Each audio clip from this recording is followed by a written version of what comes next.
Imagine being accused of murdering 3 people in a bar of New Jersey. This is what happened to Robin the Hurricane Carter, whose story we'll see right now.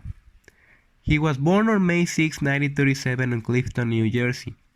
At the age of 12, he was sent to Jamesburg State Home for Boys because he stabbed a man with a scout knife. A man, he said, had indecently assaulted him.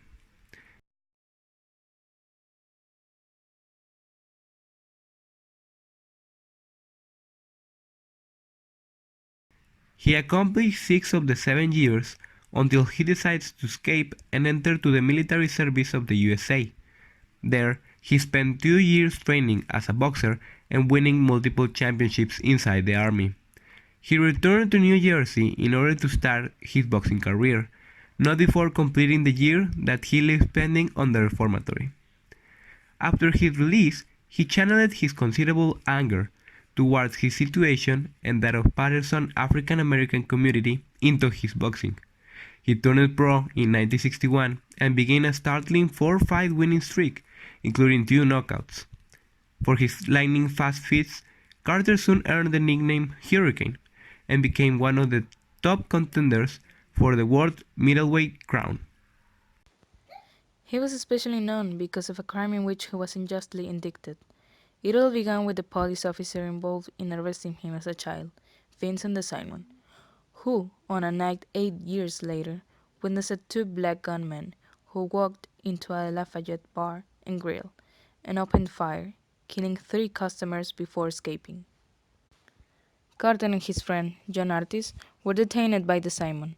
Then he ordered the 2 brought back to the bar, but no witnesses could identify them as gunmen.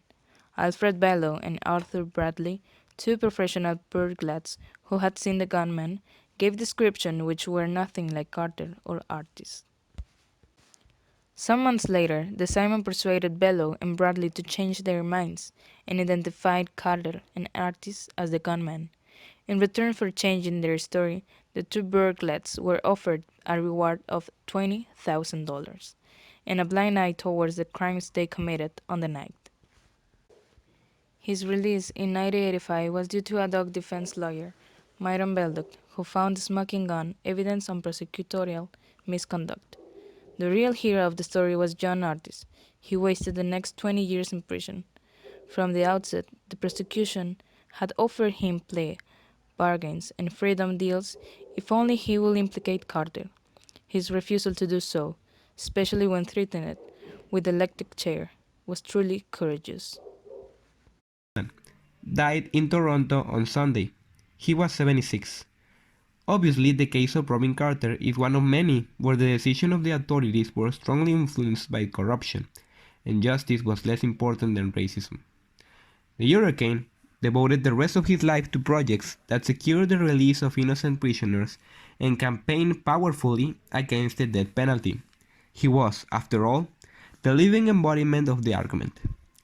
He died over Easter in the presence of John Artis.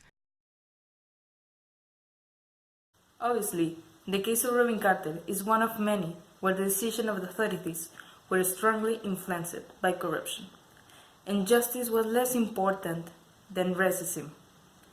In his case, the police officers preferred to accuse him as guilty instead of respecting his rights, a very common situation with the people in the 90s. His case inspired many people, especially one of Dylan's best protest songs, A Case to Reflect and Remember.